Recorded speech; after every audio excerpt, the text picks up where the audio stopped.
Hey, hello everyone.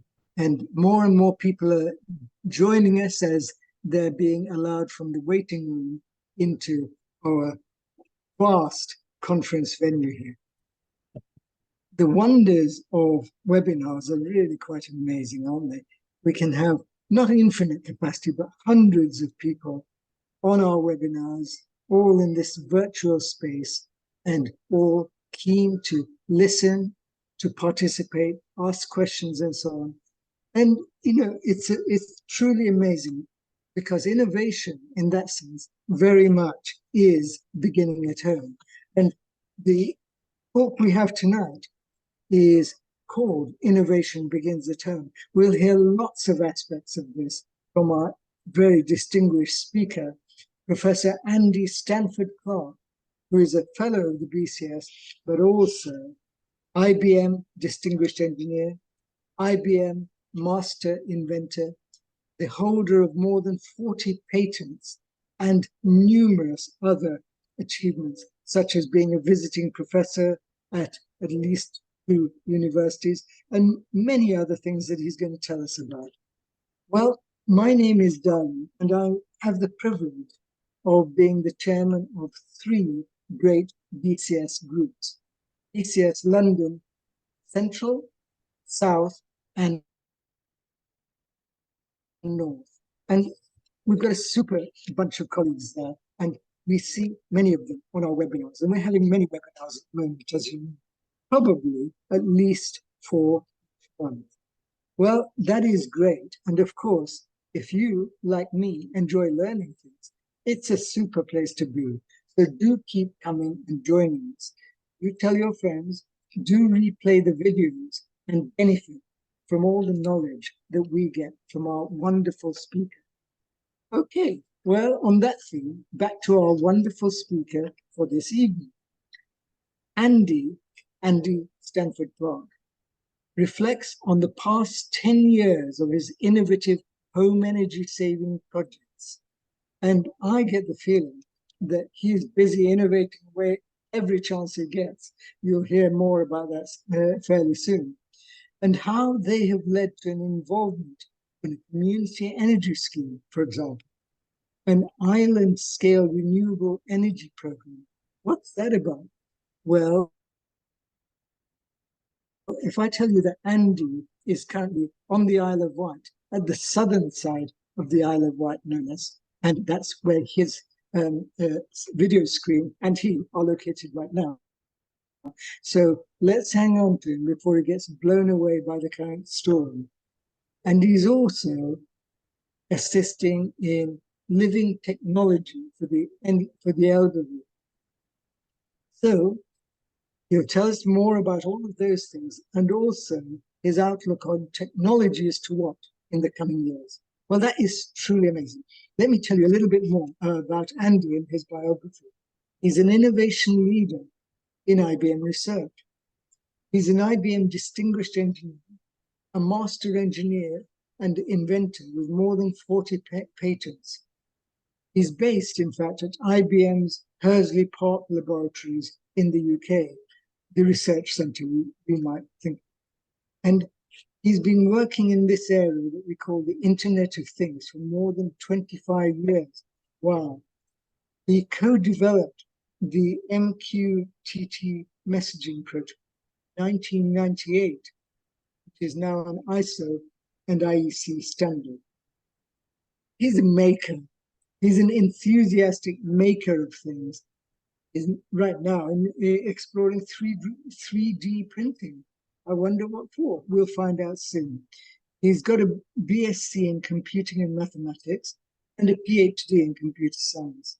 He's a visiting professor at the University of Newcastle, an honorary professor at the University of East Anglia, an adjunct professor at the University of Southampton, and, of course, a fellow of the British Computer Society.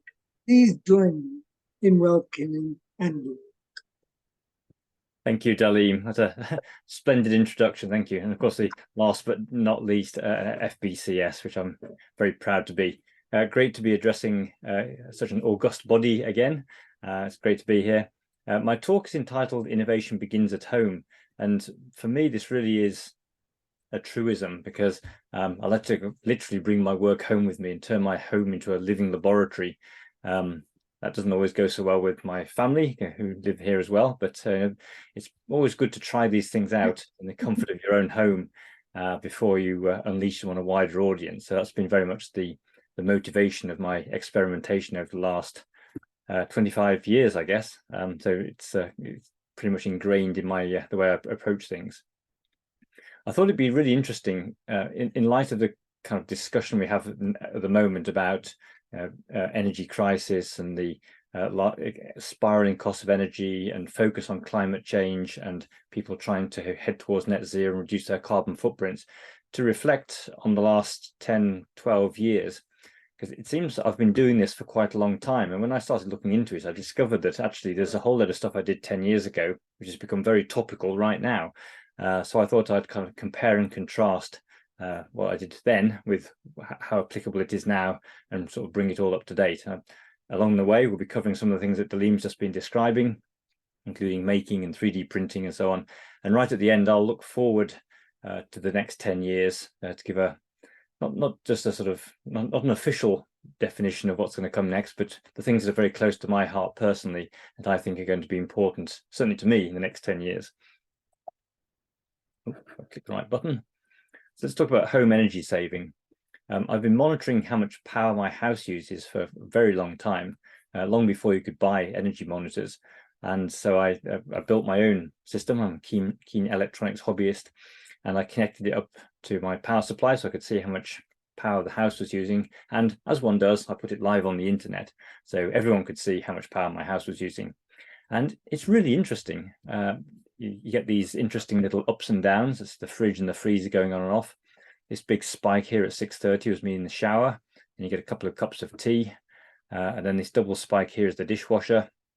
And then you get sort of like cooking dinner and stuff like that. So really, really interesting insight into what your lifestyle is. Well, I thought it was interesting anyway. And at that time, I had my first brush with what I call glow orbs, or a single pixel glanceable display.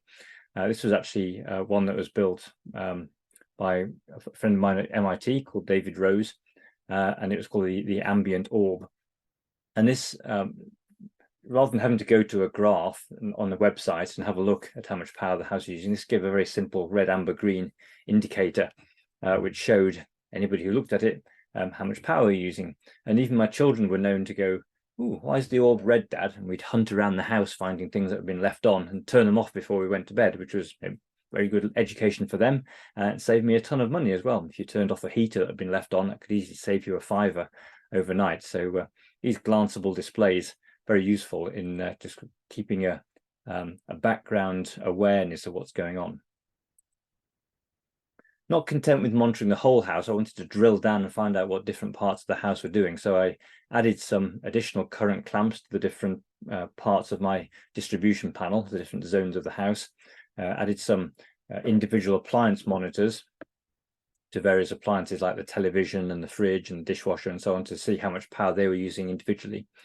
And then had some graphs and some accumulators so I could see how much all the different things were using per day and per week and per month. And I brought those all together in an application I called the Power Pie. And this was simply a pie chart of the heaviest hitting appliances in the house and what percentage they were using.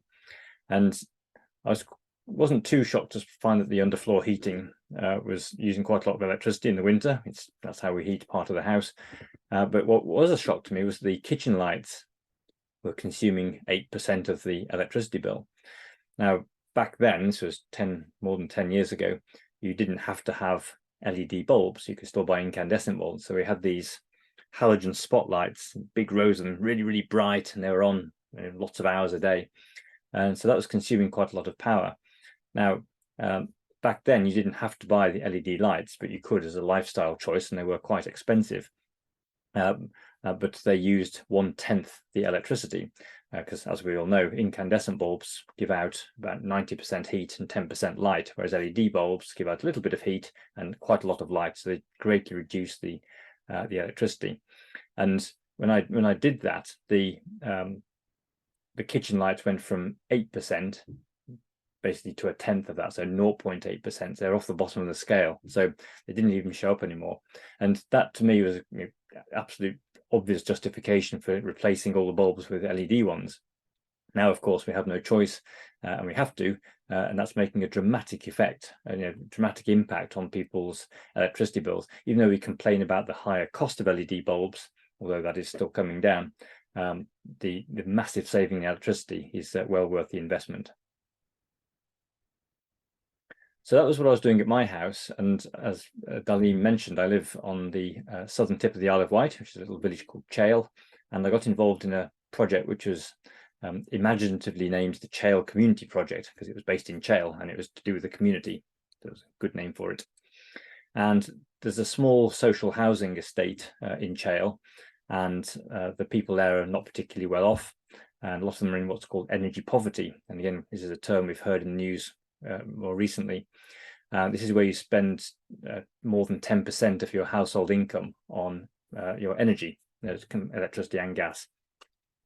And if you do, then you can declare that you're in energy poverty, and obviously the government tries to step in to help things like that. And with things like the price cap they put on energy in the last couple of years, that's been trying to help people stay out of energy poverty. So the people in this social housing estate in the Isle of Wight didn't have gas, because we don't have any gas on this side of the island. It's all electric. So electricity bills were quite high.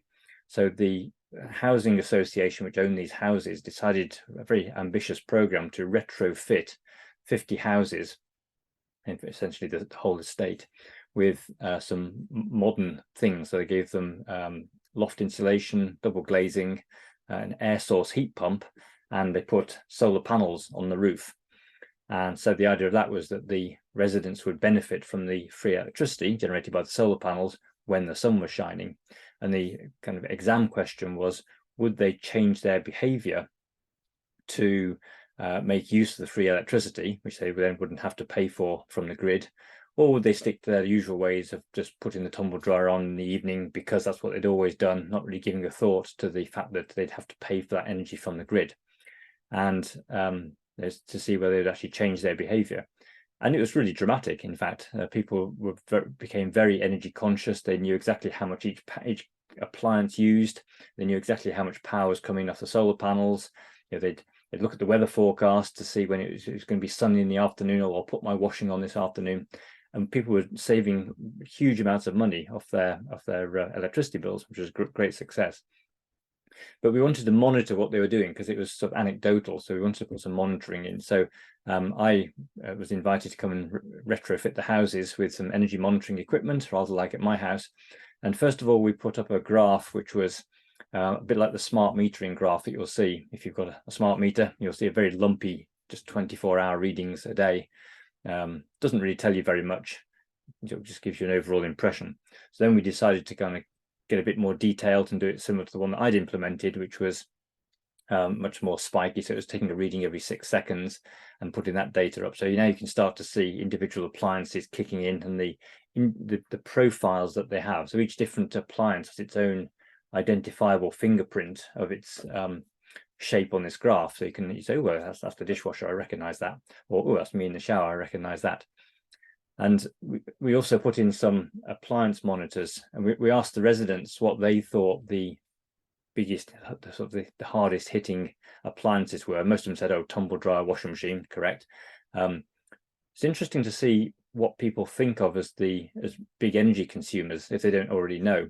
And there is a sort of interesting psychological study that one of my colleagues did, which was to ask people that question.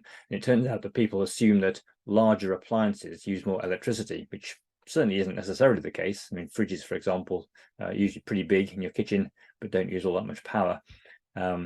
Whereas a toaster, let's say, uses quite a lot of power when it's on, and that's a tiny little machine. And hair dryers also use a lot of power when they're on, and they're not very big.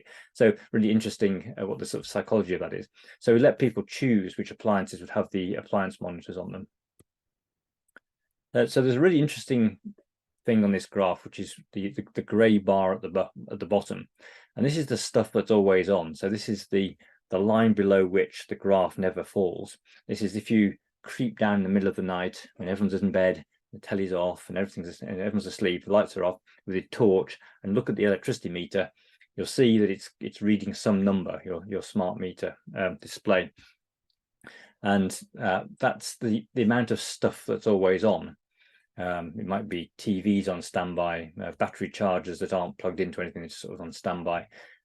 It's the parasitic load of things that haven't been turned off, which are using something. Might be your broadband that uses some amount of electricity to keep the router on all night. That's fine. You might think it's a reasonable price to pay. Things on standby like games consoles, laptop chargers, all these things when they're off, in inverted commas, always use some amount of power. And it's really interesting to see how that varies. Now, I worked out at the time, this was 12 years ago, that for a watt that's always on for a whole year, it cost you £1, £1 per watt per year. So if you left a light bulb on, 60-watt light bulb on for a whole year, it would cost you £60. So this house, I don't know whose house it was using about 200 watts of stuff that was always on, and that's £200 a year. People should be able to justify every watt of that, because £200, you might think that's not very much, or you might think that's quite a lot. £200 a year seems quite a lot to me, and that was at sort of 2010 prices. So this was quite a long time ago. Now, when we had the huge surge in electricity prices or energy prices the year before last, with the first energy cap that Ofgem put in, that went up to £3 per watt per year. So that 200 watts would be costing you £600.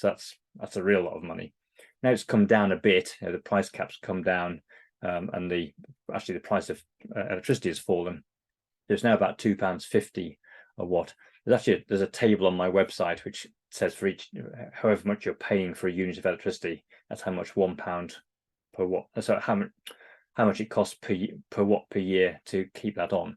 And it's quite interesting how it changes. I mean, that really focuses the mind, and that's 500 quid worth of electricity being used on something, stuff you could probably turn off.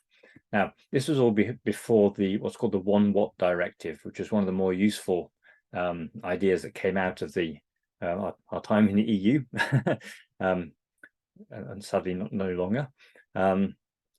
So the idea of this is that the EU passed a law about probably 10 years ago now, which was that any electrical device on standby can only use no more than 1 watt. So my television at the time, very old telly even back then, used to use 14 watts when it was on and 12 watts when it was off. So only saved 2 watts in the electronics. The rest of that 12 watts was running the little LED saying, I'm now waiting to be turned on with the clicker. Because there was no incentive back then to design electronics such that they used less when they're on standby. There was absolutely no incentive at all. So the power rating of things didn't count, and there certainly wasn't a law saying you're not allowed to sell things in the EU if it breaches the 1 watt directive. So as those appliances have worked out their useful lives and have been thrown away and replaced by more energy efficient ones, like my new telly, for example, uses quite a lot when it's on, because it's a big LED thing, but it only uses less than 1 watt when it's off on standby, and that makes a huge difference. Now, during the Chael project, I became, I guess, unhealthily obsessed with the idea of fridges and freezers and how much power they used. Now, quick lesson in fridges and freezers. They have the thermostat, which essentially, when the temperature reaches a certain level of height, a certain heat, they turn on the compressor, which then chills it down again till it reaches the okay temperature. Then it turns it off, and it just fluctuates on and off. Now, a relatively new fridge working quite efficiently will be off most of the time and will just come on occasionally to keep everything chilled down. As the fridges become older and the compressor becomes less efficient and the seal around the door becomes worn, then they'll have to come on more often because they warm up quicker and it'll take more energy to cool them back down again. So they start to become less efficient. In extremis, they'll actually be on more than they're off. This was a freezer in the garage of one of my colleagues. I won't name and shame him, but actually it's using about £200 a year of electricity. Now you could go down Curry's and buy a new freezer for less than £200. So if you cross a tipping point where you're going to use more electricity in a year than you are it costs to buy a new one, it's probably worth going to buy a new one because it'll repay for itself within a year. And so we used to run a script across the fridges and freezers on Child Project every Sunday afternoon, which basically looked for that trend starting to emerge. And then the housing association would go and offer them really good discount on a new fridge or freezer to help with their energy efficiency. So you see there's an interesting business model emerging here from this IoT data. If you're a fridge or freezer salesperson, you could go and knock on someone's door and say, right, I can guarantee I can sell you something which will pay for itself within a year. Chuck out your old fridge, buy this one. So it enables a whole new business model through the use of data, which shouldn't come as a surprise to you because, of course, people are doing that all the time. But that was quite a novelty using IoT data. My freezer was, sorry, not my freezer, my microwave, that's the one. My microwave was a bit of a shock.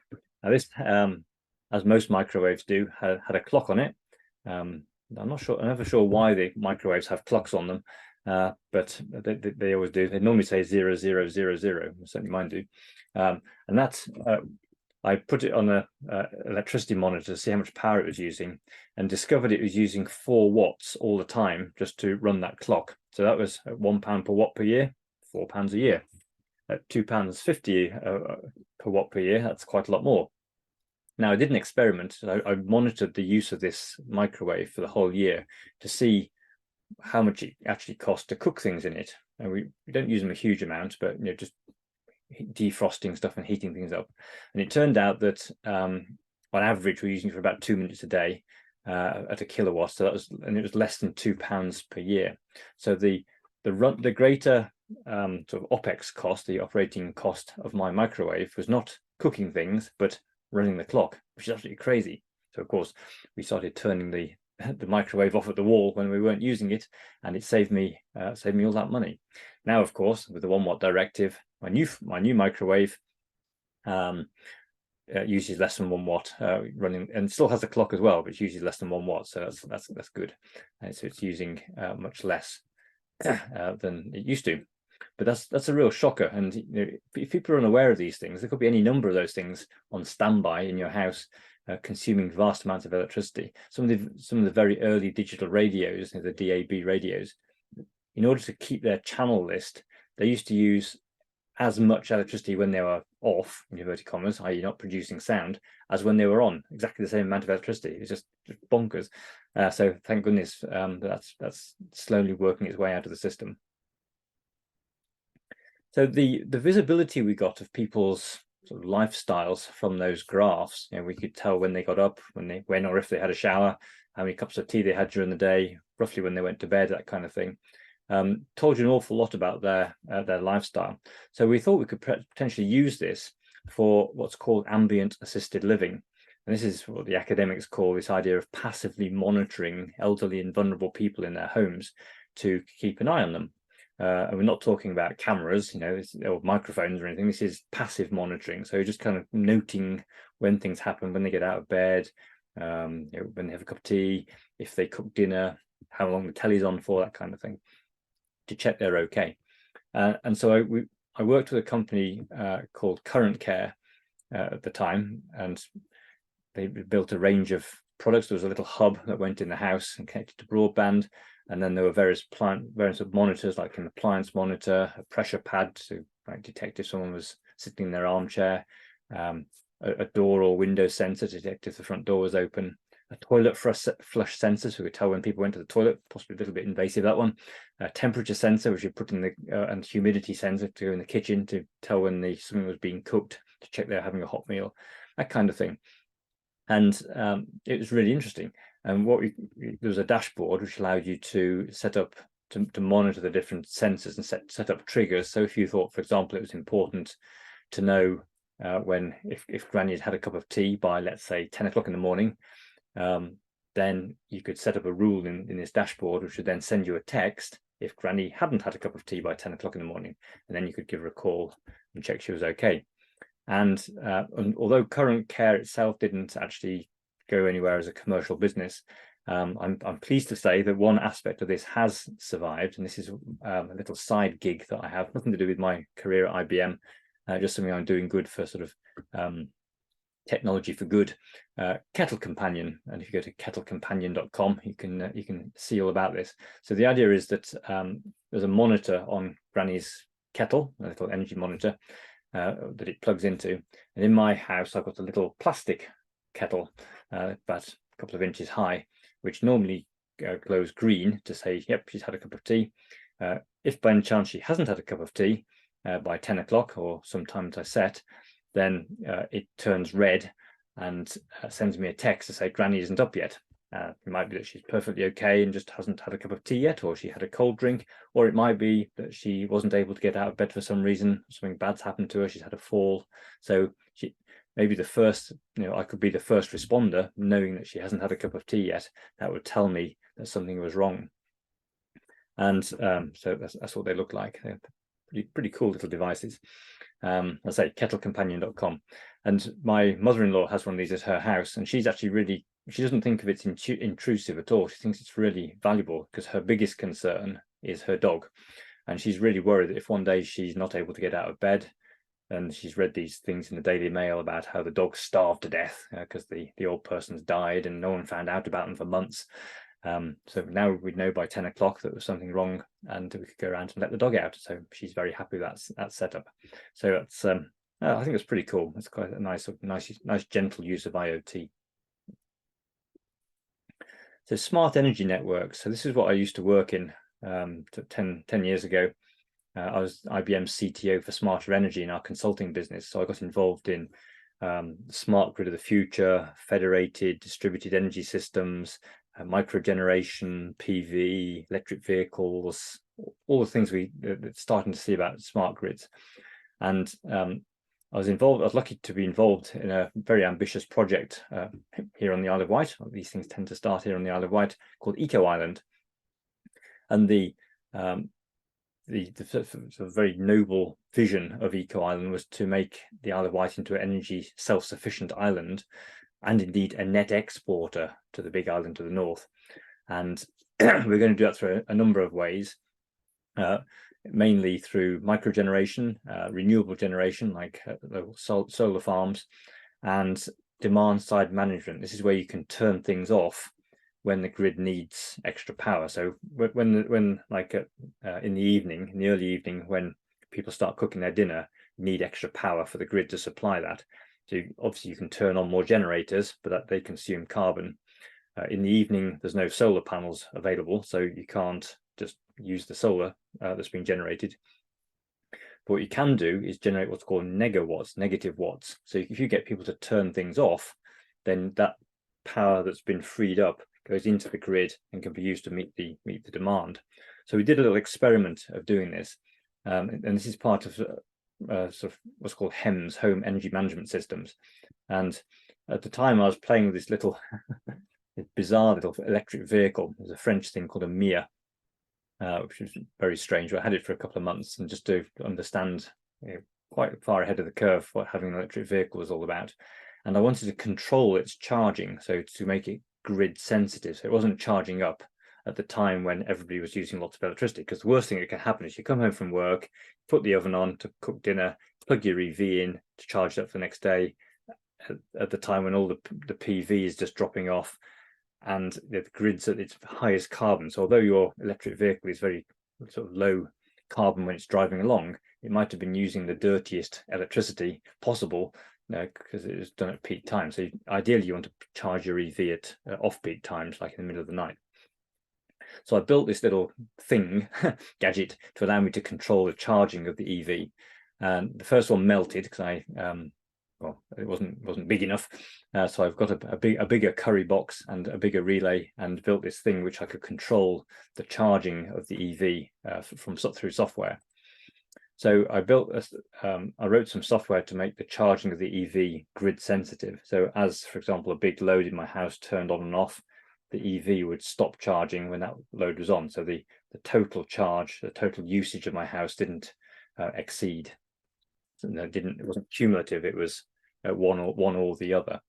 And we also had a dinner time embargo, so it wouldn't attempt to charge up in the worst time when everyone was cooking their dinner.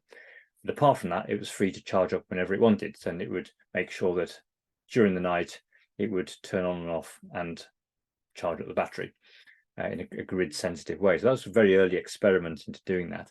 Now, this idea of knowing whether the grid is high carbon or not back then was really hard to find out. You certainly couldn't find it out in real time. You could only find it out from the reports retrospectively. But National Grid has made this thing called the green light signal, and you can actually buy a thing called a green light signal. It's got a Philips Hue bulb in it, and it turns red, amber, or green, or different shades of red, amber, or green according to what the carbon intensity of generation is on the electricity network. So when it's green like this, it probably means the sun's shining, there's lots of PV, the wind's blowing, lots of wind, and there aren't many gas turbines turned on, and there's certainly no coal ones.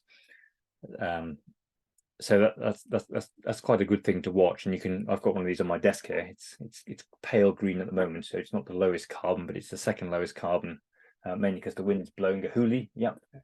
So you can use that to decide when's a good time to charge up your EV, or to run the washing machine or the dishwasher, or do something which uses a lot of power. So this data is now available in real time from APIs, and you can use it to do things. And you might even imagine the appliances themselves becoming sensitive to that. So rather than me having to go and physically turn on the dishwasher, it would turn itself on at a time when the grid was at lowest carbon. So we did a demo, and there was a government minister was visiting the Isle of Wight for a conference to do with Eco Island.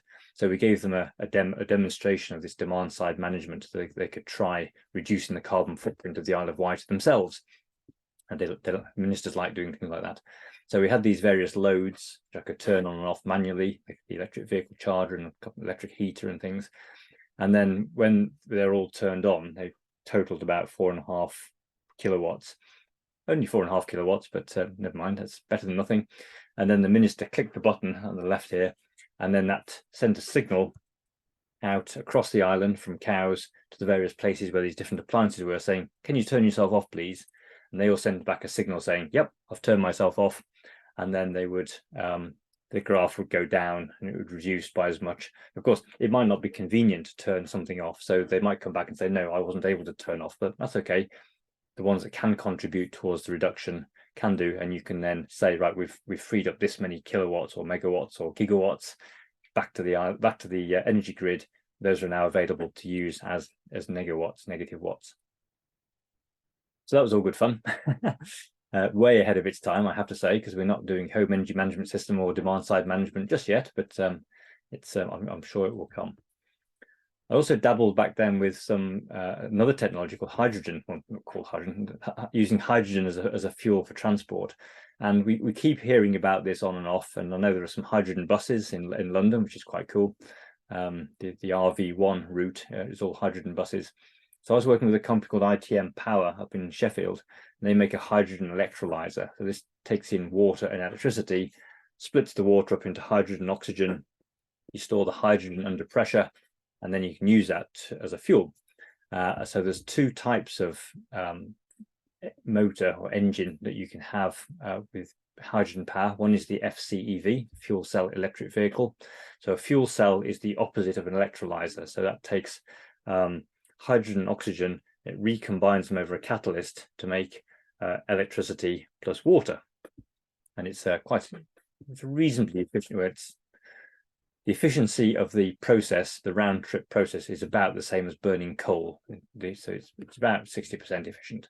So it's getting better because catalysts are getting better. So it's a moving target, but it's improving in the right direction. So FCEVs are quite cool. So they have a fuel cell in the place of the engine that generates electricity, which charges a battery, like a traditional electric vehicle, and then the battery turns the electric motors, which makes the wheel go around. You have to have the battery still, because you can't get enough current out of a fuel cell to give the acceleration that you want. So you have to use it to charge batteries. The other sort of hydrogen-powered vehicle is an HICE, hydrogen internal combustion engine. So that's a traditional engine that's been modified to run off hydrogen. And this boat in the bottom left-hand corner was one of those. So we took an outboard motor, modified it to work on hydrogen, and that boat was sailed round the Isle of Wight, powered by hydrogen, which is pretty cool and definitely a world first. And at the same time, we took a fuel cell electric vehicle and drove that round the coast road of the Isle of Wight.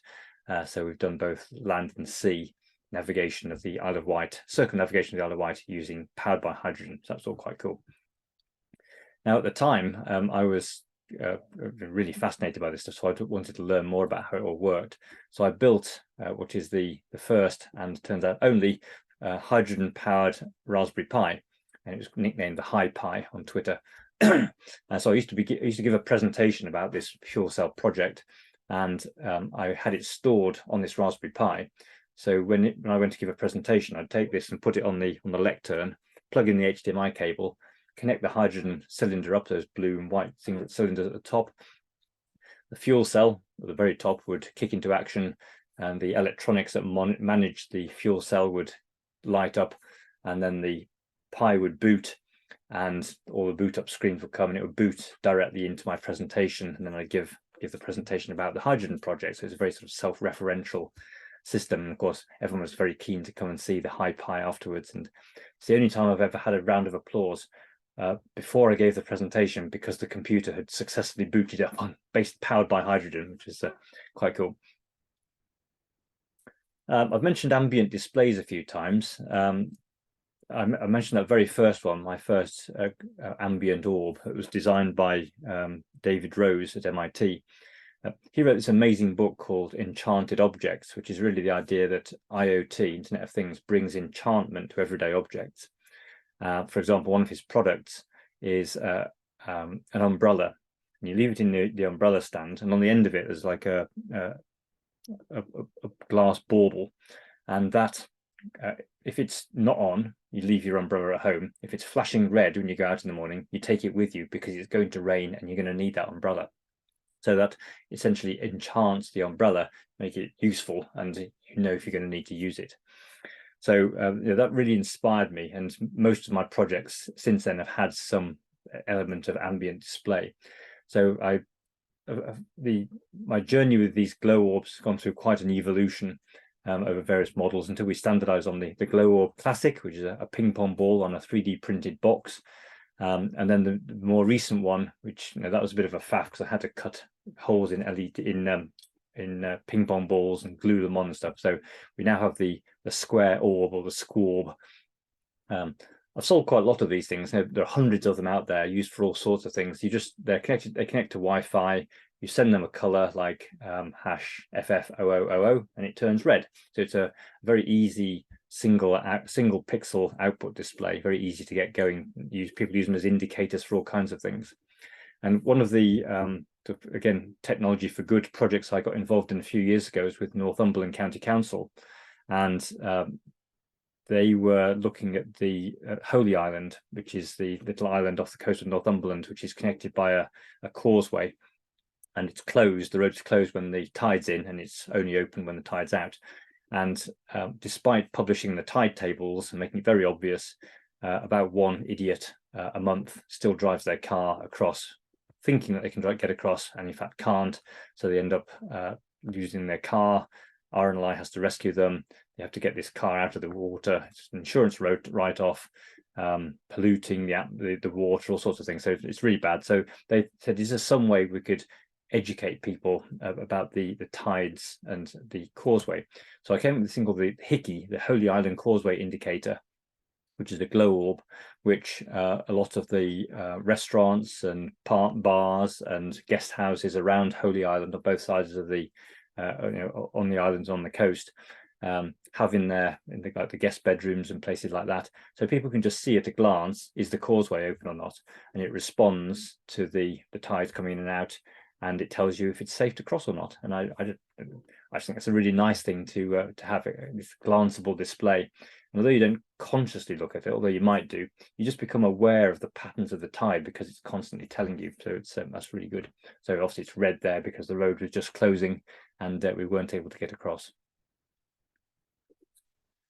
Just coming up to date, my current amusement is my solar PV system. I've wanted solar PV for ages since we did the child project. I said, oh, if only I could have solar PV at my house, but we have a thatched roof and it's a listed property, so can't have PV on the roof. But we had the bright idea of putting ground-mounted PV in the field and then running a cable back to the inverter, which is here, and the battery, which is here. So I've got a 10 kilowatt battery, 5 kilowatts of solar panels, and in the summer we are energy self-sufficient. So that's we get enough during the day, and we export quite a lot as well. And my current fascination is looking at the app, which shows me things like this. So this is how the battery charges up during the day. The yellow stuff is the sun. That's the solar panel generation. And the blue is the battery charging up. And then when it's full, it slowly discharges and then wraps onto the next day. Hopefully doesn't discharge before the sun comes up again and starts the whole cycle again. That's the basic thing. And just a few days ago, in fact, so this has been installed since the summer. So it's been running for 3 months now. We hit 2 megawatts of generation of actual coming off the solar panels, of which 1.2 megawatt hours has, sorry, just say megawatt hours. So 2 megawatt hours, getting carried away here. 2,000 kilowatt hours of power, of which 1.2 megawatt hours was put to good use within the home, and that's saved an awful lot of carbon and a huge amount of money. And 800 kilowatts was donated to the grid and exported. So that's my give back of green energy to my neighbours. And that felt pretty good. I'm really pleased about that. And so I say this consumes inordinate amounts of my time thinking of cool ways to link our energy use in with the solar panels, using, like, for example, running the washing machine in the afternoon when the battery's charged up but the sun's still shining, and things like that. Not so good in the winter, although we do rely on the occasional sunny day. But the clue's in the name. PV, photovoltaic, it only works when there's photons flying around. So on dull days, it doesn't really generate very much, but there's enough to, it does something. But on a sunny day, we get lovely generation, and it makes you feel good about the sun shining, which of course you should always feel good about. And what are the next 10 years? Well, I could say a whole load of things. I could talk about quantum computers, in fact do quite often, or graphene, or autonomous vehicles, or all sorts of things. But I'm going to talk about 3 technologies that are very dear to my heart, which I think are going to make a really big impact in the next few years, up to about 10. So the first of them is what I call physical digital twins. Now, you've probably heard of digital twins. That's where you build a software model of a physical system, and then you can kind of run the model in the computer to say, what if, play a whole load of what if games to work out the best way to manage the physical system. So you can play out you can kind of turn the knob and run time forward to see what the future outcomes will look like. So I've taken that one step forward to what I call physical digital twins. So this is where you take some of the physical characteristics of the original system, and then you reimagine them back into the physical world via the digital twin. So a good example is Hursley House, who's been to IBM down near Winchester. There's a live heat map of literally the heat of the building, which the site manager uses to balance the temperatures and the air conditioning and so on in the building. And as the sun comes around during the day, you can see the temperature shifting around, so you get hot spots and cold spots and so on. So that's a very sort of visceral, very sort of practical way of seeing the heat of the building. I've been working on the Mayflower autonomous ship project for the last few years. In fact, anybody who came to my last BCS talk, and it is available online, would have heard me talk about the Mayflower autonomous ship, which successfully sailed itself with no people on board across the Atlantic last summer.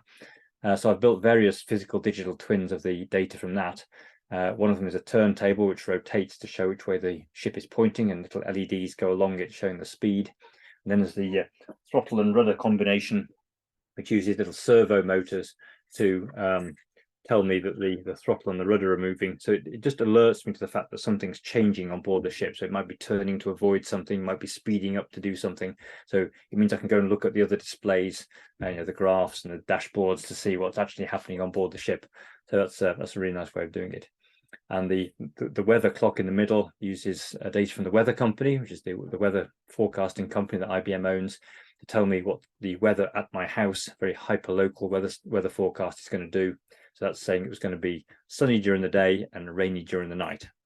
That was one particular night. We get a lot more rain at the moment. In fact, tomorrow it's going to rain from 5 a.m. through till 11 a.m. And then be cloudy, then sunny. So really useful information. Again, glanceable displays, which make this really, really useful. And it's a physical manifestation of some of the physical system, for some of the physical attributes of the physical system. So that was physical digital twins. My second prediction is on 3D printing, and 3D printing is already pretty big, but if you think it's big, you ain't seen nothing yet. I think it's going to be a lot bigger. I've had a 3D printer now for about 9 years. In fact, I've got 3 now, long story. During lockdown, I was part of a huge distributed factory, which was creating the PPE that the government had miserably failed to provide, and the NHS so desperately needed when Baroness Mona was spending our £200 million on something other than PPE contracts. I see she's admitted it now rather than denying it. So that felt really good. So we were printing those off pretty much continuously. This is a physical representation of the qubit connectivity map for one of IBM's quantum computers, as you do, turned into a coffee mat, also as you do, through to really mundane things like real square peg into round hole adapters. This was one for converting a air adapter for a paddleboard to the right connector, so you can just print the right thing to do the job very quickly, designing it in CAD. So really, really useful. Sort of just-in-time delivery of parts and fixing things. So you can imagine maybe a washing machine repair person having a 3D printer in the back of their van. So when you need one of those little plastic wheels that go on the trays that go in and out of your dishwasher, then they could just go in the back of the van, download the STL file from Bosch, print it out, and come and fit it. So it's literally just-in-time delivery, just-in-time manufacturing, which I think is going to be really big and really important.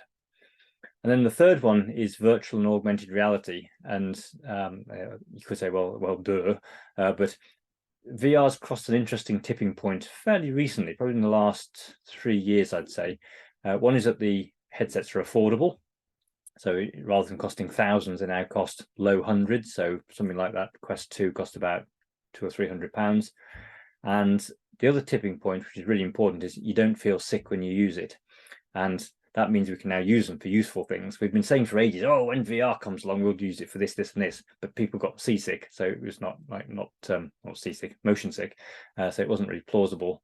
And when they shelled out all the thousands of pounds and felt ill using it, that wasn't so good. So I've been playing with one of these for a little while. One of my first applications was linking Internet of Things into the virtual world. So I could control things in my virtual world, which also were controlled in real life. So this particular one, a bit hard to tell, but there's a string of virtual Christmas tree lights in my virtual world, and I could pick a color from this palette and color the virtual bulbs different colors, and then the lights along my real Christmas tree lights along the banister here would turn those colors as well, so they would instantly react to whatever color I was setting in the virtual world. And this one, again, living on the Isle of Wight, this is actually a simulation of the Isle of Wight ferries. So these little red cubes are the ferries. They're being moved in real time from the AIS data that's coming from the ferries. And you can actually jump on board one of them and then ride it across the Solent, just as if you were going to work on the ferry. It's really exciting. Bit geeky and a bit nerdy, but it's one of those things that had to be done. So those are my 3 predictions of what's going to be really important in the next few years. I would welcome your comments and thoughts about these things, and more than happy to answer any questions that you have. We've got plenty of time left. So thank you for listening, and I hope you've enjoyed my visions of what's to come, what has come, and how to innovate at home. Thank you. Thanks a lot for that. So we've got some questions in the chat already. And if you want to speak a question, then you can raise your hand and we can unmute you. So the first question is from David Bauer. If you as a household don't have enough money to replace the fridge or freezer, which is using so much electricity that it could be replaced with a new one and pay for itself in a year, then you're in a downward spiral. Whilst the community housing project could offer them a great discount, there will be still someone able to afford the capital expenditure. Is there a model where the electric company can provide the new fridge freezer at no cost and take the cost over the course of the year through the bill? So that was a bit long. Yeah, I think that's a really great question, and that cuts to the heart of the whole sort of everything as a service model. You know, everything's -AAS these days. So if you think of fresh or chilled food as a service, and then you, as you say, you amortize it over the lifetime of a fridge or freezer, and you factor in the energy cost as well. And if you make the fridge or freezer grid sensitive, so that if the frequency of the grid is less than 50.0 hertz, that means the grid's in stress, so it turns itself off if it can. You get a big distributed energy plant which can actually contribute back some of the power at the time it's most needed, which you can then sell at a greater price than you would normally sell electricity. You can imagine that working out rather nicely. And what that also, there's an interesting side effect of that, is that it encourages the manufacturers to make better fridges. So rather than having built-in obsolescence, so they fail within 13 months as soon as the warranty expires, after 12 months or whatever happens, it actually becomes worthwhile having a much longer lifetime on them. And certainly repairability as well, so people can fix them and keep them running for longer, because of course you've got the embedded carbon cost of actually building the fridge in the first place and then disposing of it afterwards. So yeah, I think that's a really interesting question. It's quite a complicated answer, but I think it cuts to the heart of a whole new economic model. Okay, the next one is a comment from Professor Voss. He's installed various sensors, mainly using TAPO. He's recently added solar with batteries and tops up an octopus flux at very cheap overnight rates. He says the challenge is to set up simple routines to optimize usage, whereas there are some real experts on Facebook groups with complex spreadsheets. This needs to be easily optimized by a general user. I'd encourage anyone to try these things, realizing that some will end up in the bin. Absolutely, yes, completely agree with you, Professor. And I think this whole idea of home energy management systems, where the house or an agent on behalf of the house is looking after the appliances, getting you cheap electricity to charge things up or to run the washing machine, you know, the 2 kilowatt hours to run the washing machine at 3 in the morning. I don't want to go and look for that or negotiate it. I want the house to do that brokerage for me. And if somebody wants to disintermediate that and do that and act as a broker, you know, and take money on the arbitrage on that, absolutely fine. You know, I think there's business models to be done there. But yes, you're absolutely right. Almost everybody, even the geeky people like me, you know, haven't got the bandwidth to sit and watch these spreadsheets and watch these indicators and watch these gauges all day and all night. At some point, you have to just let them get on with it. And I'm very lucky that the inverter I've got has got really, although you can override everything, it's got this default setting is to work, basically do the right thing, which is to minimize grid input and maximize the charging the battery. And so basically its purpose in life is to reduce my electricity bill, which is exactly what I wanted it for. Okay, great. Kevin, I can see your hand up and I will come to you in a minute. We have got another comment from Professor Voss. I'm looking for better smart smoke alarms other than Nest, weather station, water leak sensor, video mirroring, etc. Also multi-user control without shared passwords, maybe admin and user control differences, more low-cost additional devices, please. Yep, yes to all of those, I agree. Yeah, that is the problem, really. I mean, there are some products which have sort of penetrated mass markets. You know, smart plugs seem quite popular. The Amazon Echo, the Nest, but they all have their problems. They're all quite expensive as well. I mean, I think you'd be, I don't know, I should say so not. I think it'd be quite hard push to get your money back on a Nest thermostat, to be honest, in terms of energy saving. It would take quite a long time, but it's a nice thing to have, and it keeps you warm in the winter. You can take it in the other room with you and stuff like that. So that's all fine. But yeah, I mean the high volume consumer market does need some additional products in exactly the area you're saying there. Okay, Kevin's got his hand raised, so I'm going to unmute him. Hi, Andy. Hi, Kevin. Kevin Maloney here. Oh, hello. Hello. What are you doing here? How do we get the balance right between individuals saving money and societies having landfills of fridges and freezers and solar panels and windmills and all the rest. Yeah, I mean, this is the problem, isn't it? I mean, I'm very keen on the idea of a circular economy, and Dame Ellen MacArthur lives here on the island. Is a I won't say she's a good buddy of mine, but I'm an acquaintance of mine, and we have talked about these things. This idea of cradle to cradle, where it's more. So the whole WEEE, I can't remember how many E's there are, directive, which electronics manufacturers use as a way of assuaging their carbon guilt and obligations by just letting a third party recycle their equipment, is completely wrong.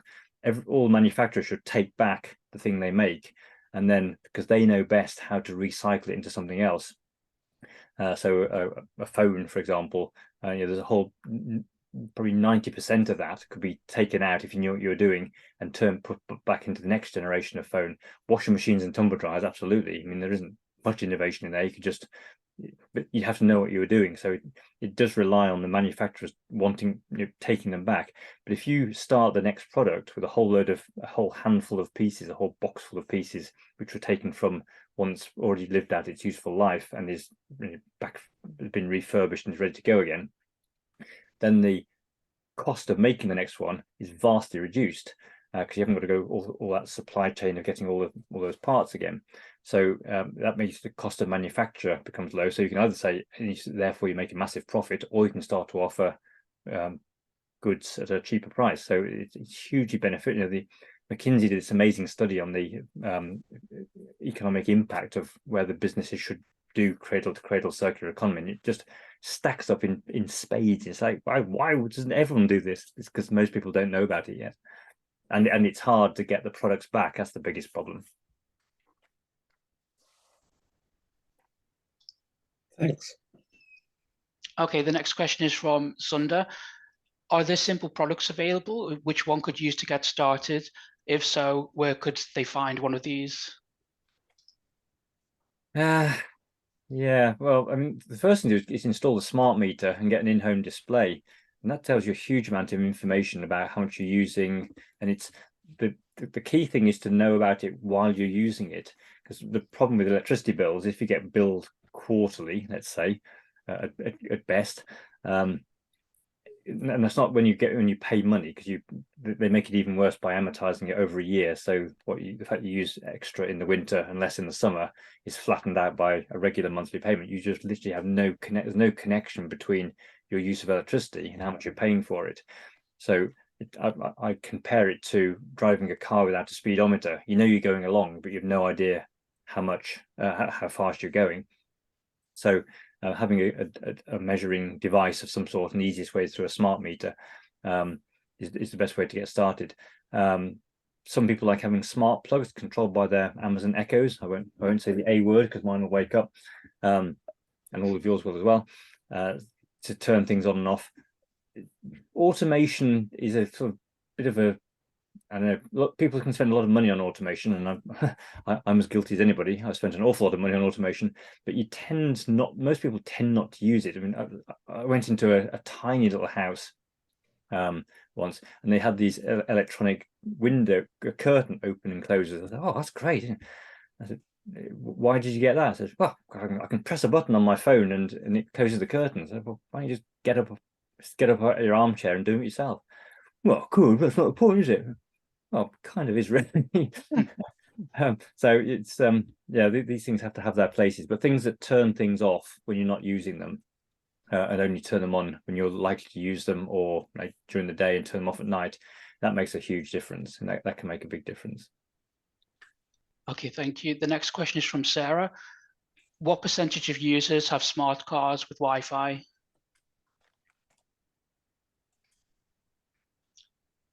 I think it's a rhetorical question. Yeah. Yes, very good question. Rhetorical answer. Why do they need to have Wi-Fi? If you have a follow-up question, you can write it in the chat. We've got a comment from Thomas. I've believed for years that our houses should be smart enough to adapt as we use the home differently and care for us as we age. Absolutely. Yep, absolutely true. And as people are living longer, obviously we are, and people want to retire in place, as they call it. So you want to stay in your home, in your own house, rather than moving into a care home. Things like these ambient assisted living devices, like ambient kettle and other things, become more and more important, because it's really the fact that somebody, children who have their own lives to live, although they care about their elderly relatives, can't be there all the time for them. So just peace of mind that they're okay. It's quite an interesting study was done actually in Manchester when they did the smart city project up there. That there's an accusation that if you've got one of these devices, you don't bother to phone your mum because she's okay, and therefore you don't need to phone her to see if she's okay. But it turned out that seeing the fact they'd had a cup of tea in the morning, or when the kettle boils, it goes through a boil cycle, so it goes blue through purple through red, and then it goes to green. So you go, oh, mum's having a cup of tea. You might just, oh gosh, give her a call, see how she's doing. And so you might have a cup of tea yourself and then drink your tea at the same time with her. So it actually raised the amount of engagement. I think it was by 20 something percent over what was happening before they had the installation of these devices. So it encourages you to think about your elderly relative, where in fact you might just forget about them. So that's definitely, again, technology for good. Okay, I can see one last question. So if you do have more questions, then type them into the chat. So Dave asks an interesting question. How much power does all the monitoring equipment itself use? Yes, I knew someone would ask that. Well, back when I started doing this, it was crazy. I had 2 laptops running flat out, running all my home monitoring experiments. And it was quite a lot. It was hundreds of pounds a year. Of course, I didn't realize till I started monitoring it how much it was using. Now, of course, with things like Raspberry Pis and Arduinos and things, it's much, much less, and LEDs consume almost nothing. So each of my monitoring devices uses less than 1 watt.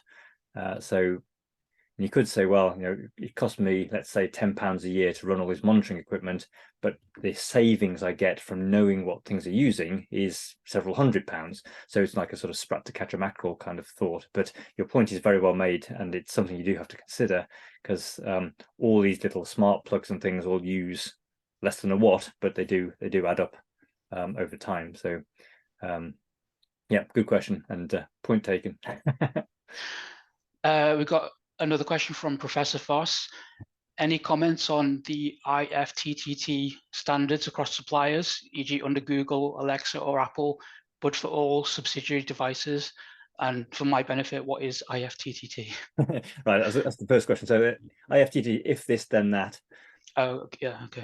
So it's a platform where you can set up rules which allow you to say, if the I don't know, carbon intensive generation is less than 30%, then turn on my dishwasher, something like that. I think it's a proprietary platform, but it is very easy to wire up the rules. Personally, I prefer to write them myself. I use Node-RED, which is essentially IFTTT for local use, which allows you to say, if this event, then do that, plus many other programming things as well, if Nick's listening. They say, oh, you can configure some quite complex if this then that rules, but actually you end up effectively programming it. So it's debatable where that program should run.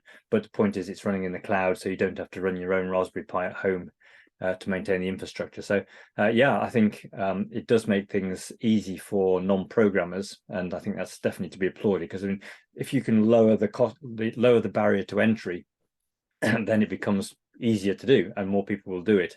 Whereas if it's seen as a niche, expensive, geeky hobby, like I pursue, then far fewer people will do it. And with 30 odd million houses in the country, all of them need to be doing something to manage their home energy usage if we're going to get anywhere near net zero. So yeah, definitely applaud things like that.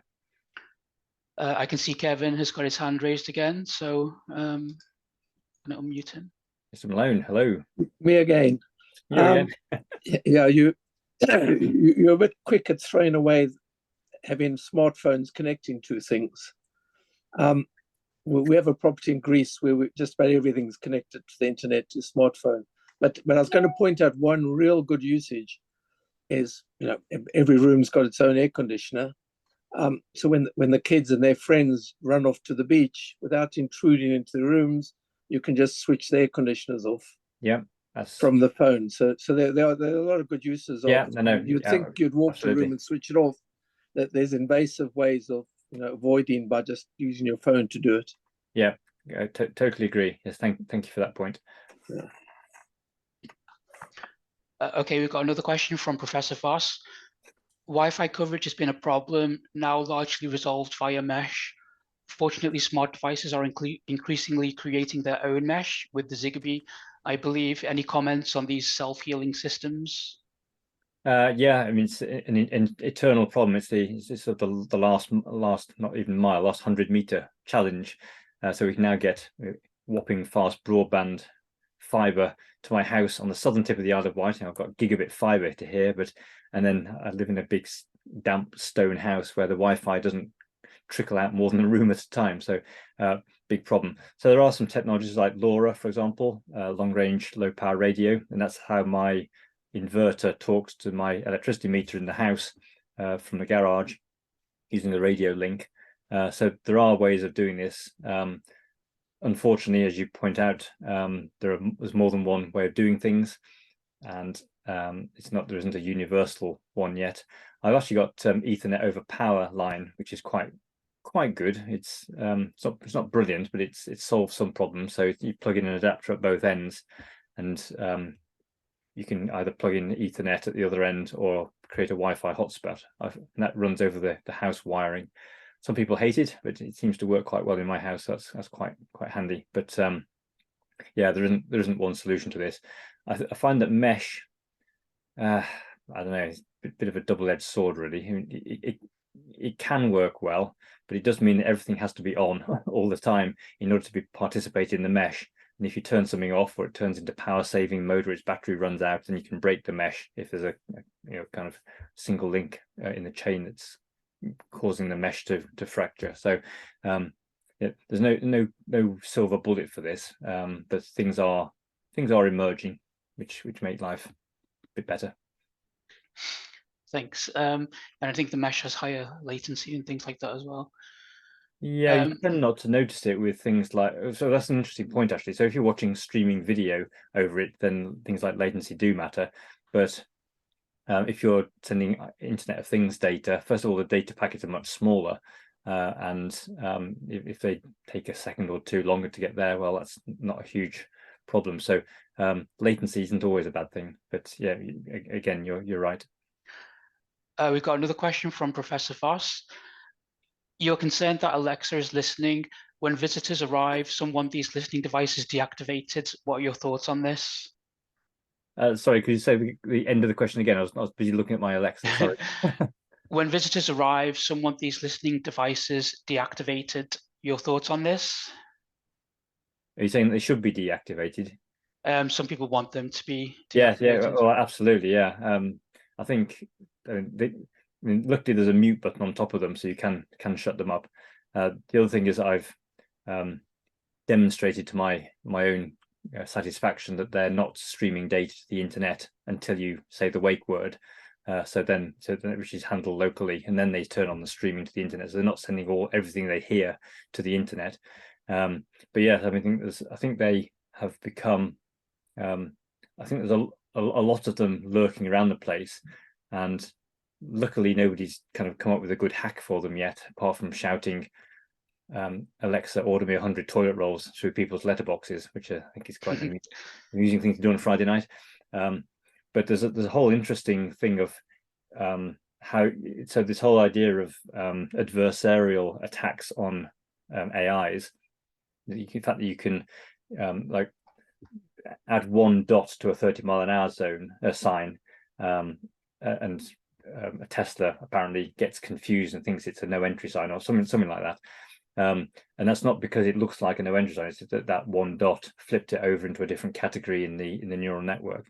So people have argued that you can make sort of guttural utterances which don't sound like any sort of sound, but do trigger the wake word and tell Alexa to do things. And I think that's a really interesting attack vector, which no one's really explored yet. Okay, I think this looks like it's the final question, and it's a bit open-ended from Mohammed. In what ways are IBM innovating to keep up with the tech giants of today? And what can quantum computers like the ones IBM have developed do that can aid society? So first of all, we are one of the tech giants. Yeah. I'll be at pains to point out. So we spend a huge amount of money on research and development of new technologies. A lot of that's going into AI systems at the moment, particularly generative AI, large language models. Quantum computing, although in its infancy, is maturing much faster than anybody expected, and it'll be able to solve a classes of problems which have huge search spaces. So ones where you've got an exponentially large search space, which would take a normal computer ages, literally ages, decades or billions of years to go through all the permutations. Quantum computer can kind of see all the permutations at the same time. So it's for certain types of problems, it's going to be very much more efficient at solving them. Unfortunately, we haven't yet found the killer applications where it makes that exponential saving in time.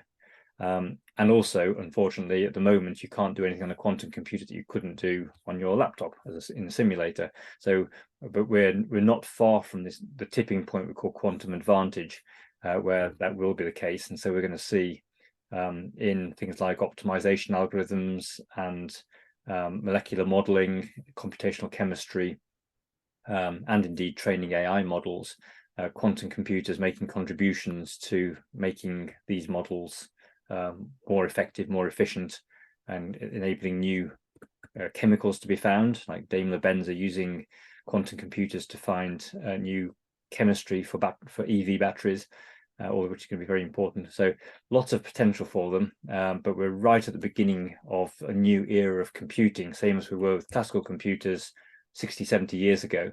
So remember that was a room full of computers. If you go to Bletchley Park and the computer museum, you see all these old computers, a room full of stuff. If you just said to one of those people back then, oh, one day in 60 years time, all that and more will be in your pocket, they'd just laughed at you. And of course, we change our cell phones every few months when a new model comes out, which of course is appalling, but nonetheless the case. So yeah, I mean, huge potential ahead of us, and particularly the interaction between quantum computers and classical computers working together as hybrid systems to solve more complicated problems. Okay, thanks. We've got one more question that's just come in, and then I think we can start to wrap up. So it's from John. Along the lines of adversarial attacks for audio and image, are there adversarial attacks we should be aware of for IoT data streams? Ooh, good question, John. Probably, yeah. I mean, there are some more blatant things. I mean, for a long time, SCADA systems, supervisor and control and data acquisition systems that controlled things like factories and oil and gas pipelines and things, relied on the obscurity of and the difficulty of implementing the protocols. Once people realize that actually you've only got to sit down, in fact, you can download open source libraries now to send Modbus packets into a network, then suddenly people scramble to add SSH tunnels and TLS to their encryption to their SCADA systems. So at some level, it probably doesn't even have to be adversarial AI attacks. It could just be packet injection. But certainly as we start to, a lot of the defense systems, the cybersecurity systems, look for anomalous patterns in the data, including Internet of Things data. So if you can make your adversarial attack look very much like normal data, but still screw things up, then that would be the obvious attack vector. Okay, great. Well, that's all of the questions. Thanks for that. They were very interesting. I'm just going to hand over to Dalim now. Okay, well, thank you. I have one word: fascinating. Really, really fascinating. Thank you. There are just so many open-ended things. Yeah. No, Andy, thank you. I mean, there are just so many questions that your comments have left in my mind, certainly. And I started off with quite a few questions to start with. And I'm sure the rest of the audience feels like that too. We will watch this space. But in the meantime, I'm very pleased to ask David to offer you access to the BCS book library. There is a condition, of course, and that is that pretty soon we see another tome in the BCS book library from somebody called Andy Stanford-Clark. Thank you very much. Thank you for that kind offer, and I'll see what I can do. Thank you. Great. And thank you, everyone, for being part of this. If you have other questions for Andy, send them in. Do contact me, yeah. Get me on Twitter or Andy@Stanford-Clark.com. You'll find me on Google. Fabulous. Thank you. And thank you for the great questions. That's always the... Great. Don't let him get away with saying that. Fabulous. Thank you very much. Thanks, everyone. Good night, all.